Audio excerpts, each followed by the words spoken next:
گوادرز bulletin کو آپ تک پہنچانے کے لیے ہمارے ساتھ تعاون کیا ہے۔ Gwadar golf city, a project of BSM developers.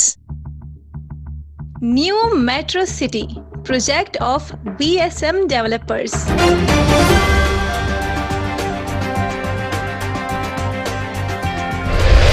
Election commission نے ضلع گوادر میں بلدیاتی الیکشن کے دوسرے مرحلے کے مخصوص نشستوں کے نامزد امیدواروں کا لسٹ جاری کر دیا۔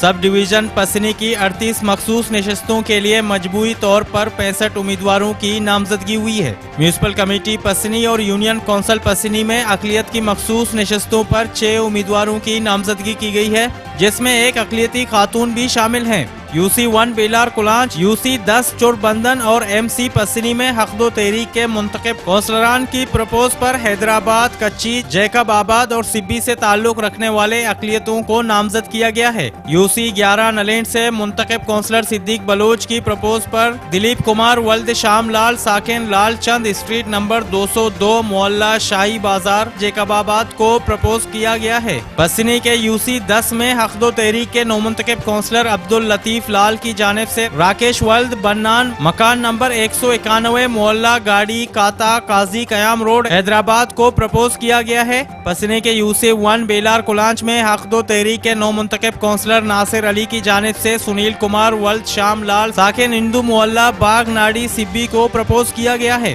MC پسنی میں حقد و تحریک کے نومنتخب کونسلر عبدالغفور بلوچ کی جانب سے اسانند ولد ناگراج ساکن محلہ چودھری ٹرائمی داس باغ ضلع کچی کو پروپوز کیا گیا ہے۔ MC پسنی میں BNP کے نومنتخب کونسلر امان جمبا کی جانب سے اوشا راجیش ساکن وارڈ نمبر 3 پسنی کو پروپوز کیا گیا، جبکہ رتن کمار ولد منگو لال ساکن وارڈ نمبر 2 پسنی کو حقد و تحریک کے نومنتخب کونسلر عطا اللہ کی جانب سے پروپوز کیا گیا ہے۔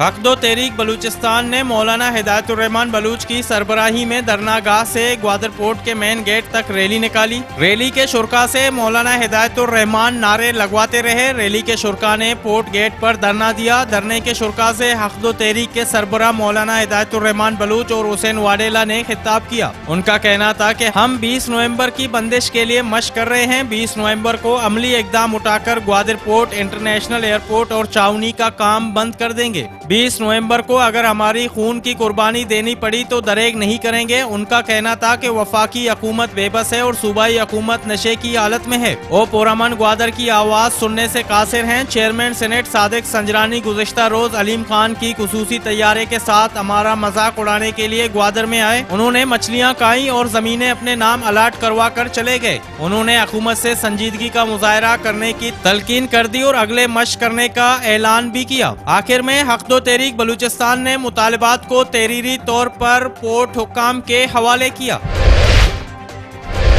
بلوچستان عوامی پارٹی کے رہنما نوید کلمتی 1 سال بعد بھی جام کمال خان کے اثار سے نہ نکل سکے۔ نوید کلمتی جام حکومت کے ترقیاتی کاموں کا لسٹ لے کر گوادر پریس کلب میں پریس کانفرنس کے لیے پہنچ گئے۔ پریس کانفرنس میں جام حکومت کے دور کے ترقیاتی کاموں کا لسٹ پیش کر دیا اور موجودہ حکومت پر الزام کی بوچھاڑ کر دی۔ ان کا کہنا تھا کہ جام کمال کے دور میں سب سے زیادہ کام میں نے کروائے۔ ان کا کہنا تھا کہ GD اسپتال کو انڈس اسپتال کے حوالے کیا گیا، جو کہ آسان اقدام ہے، اور سیول اسپتال گوادر کا نام میر عبدالغفور کلمتی ٹیچنگ اسپتال رکھا گیا ہے۔ ہمیں کوئی اعتراض نہیں، لیکن ان کے فنڈز بھی ریلیز کیے جائیں۔ گوادر پریس کلب کی بلڈنگ کے پیسے بھی روک دیے گئے، اس لیے وہ بن نہ سکا۔ گوادر میونسپل کمیٹی کو میٹروپولیٹن کا درجہ دلوایا گیا، لیکن موجودہ حکومت نے روکے رکھا ہے۔ دی گوادر پوسٹ کے سوال کے جواب میں ان کا کہنا تھا کہ بلدیاتی الیکشن میں ہمیں زیادہ فائدہ ملے گا۔ ہم گوادر کے تمام سیاسی جماعتوں کے ساتھ بلدیاتی الیکشن سے متعلق بات چیت کر رہے ہیں۔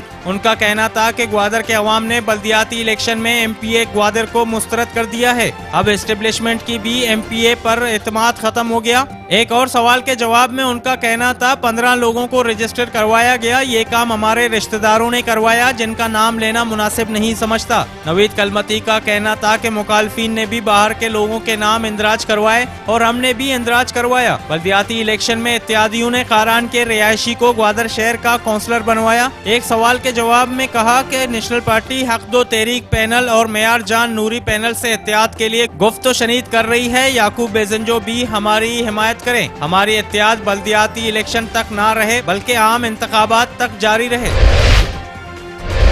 یونیورسٹی آف گوادر کی پہلی یوم تاسیس منایا گیا. یوم تاسیس کے تقریب میں یونیورسٹی آف گوادر کے vice chancellor professor doctor Abdul Razzaq Sabir, registrar, dean faculty, تدریسی شعبوں کے سربراہان اور انتظامی عملے نے شرکت کی. تقریب میں کیک کاٹا گیا اور ادارے کے مستقبل کے لیے دعا کی گئی. اس موقع پر تقریب سے خطاب کرتے ہوئے وائس چانسلر نے جامعہ گوادر کے اساتذہ، انتظامیہ اور طالب علموں کو ایک سال کامیابی سے مکمل ہونے اور ایک سال کے دوران مختلف کارناموں اور کامیابیوں پر مبارکباد دی. ان کا کہنا تھا کہ ہم گوادر یونیورسٹی کو صوبائی اور ملکی سطح کے علاوہ دنیا کی بہترین یونیورسٹیوں میں سے ایک بنانے کے لیے پرعزم ہیں.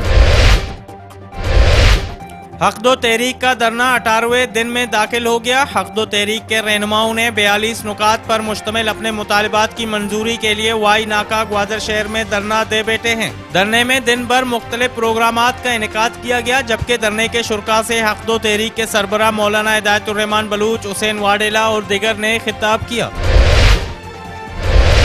2 روزہ فری ہومیوپیتھک میڈیکل کیمپ اختتام پذیر ہو گیا. میر عبدالغفور کلمتی ویلفیئر ٹرسٹ کے تعاون سے زیر پبلک اسکول میں فری میڈیکل کیمپ کا انعقاد کیا گیا. فری میڈیکل کیمپ کے دوسرے روز بھی گوادر شہر کے علاوہ دور دراز کے علاقوں سے مریض علاج کے غرض سے پہنچ گئے. فری میڈیکل کیمپ میں 2 روز میں 5000 مریضوں کا مفت معائنہ کیا گیا، جن میں زیادہ تر خواتین اور بچے شامل تھے. مریضوں کو مفت ادویات بھی دی گئی. کیمپ میں ایڈیشنل ڈپٹی کمشنر ذاکر علی بلوچ نے دورہ کیا. کیمپ کے اختتام پر منتظمین کی جانب سے سرٹیفکیٹ اور شیلڈ تقسیم کیے گئے.